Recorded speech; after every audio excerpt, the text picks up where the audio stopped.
ಸ್ನೇಹಿತರೆ ಎಲ್ರಿಗೂ ನಮಸ್ಕಾರ. ಹೇಗಿದ್ದೀರಾ? ಎಲ್ಲರೂ ಚೆನ್ನಾಗಿದ್ದೀರಾ ಅನ್ಕೋತೀನಿ. ಸ್ನೇಹಿತರೆ, ಈ ಕರು ಎಷ್ಟು ತಿಂದ್ರೂ ಅದು ಮಾಂಸ ಕಟ್ತಿರ್ಲಿಲ್ಲ.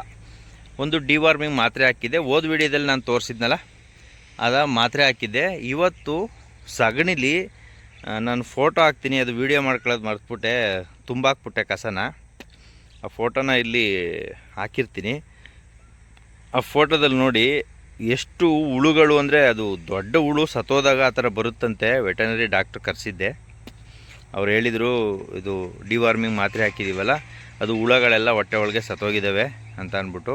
ಆ ಫೋಟೋ ಹಾಕ್ತೀನಿ ನೋಡಿ. ಒಂಥರ ನೋಡ್ಬಿಟ್ರೆ ಏನು ಅಷ್ಟೊಂದು ಥರ ಉದ್ದ ಒಂಥರ ಕರುಳು ಆಚೆ ಬಂದ ಥರ ಇತ್ತದು. ಕರುಳೆಲ್ಲ ಆಚೆ ಬಂದವೇನೋ ಅಂತ ನಾನು ಭಯಪಟ್ಟು ವೆಟರ್ನರಿ ಡಾಕ್ಟ್ರಿಗೆ ಫೋನ್ ಮಾಡಿದ್ದೆ.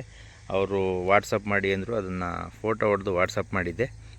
ನಂತರ ಅವರು ಹೇಳಿದರು, ಇಲ್ಲ ಏನು ಸಮಸ್ಯೆ ಇಲ್ಲಪ್ಪ, ಮಾಮೂಲಿ ಹಸು ಆ ಥರ ಆಗುತ್ತೆ, ಹುಳುಗಳು ಸತ್ತಿಲ್ಲ, ಈಗ ಸತ್ತೋಗಿದ್ದಾವಲ್ಲ ಕರೆಕ್ಟಾಗಿದೆ ಅಂತ ಹೇಳಿದರು.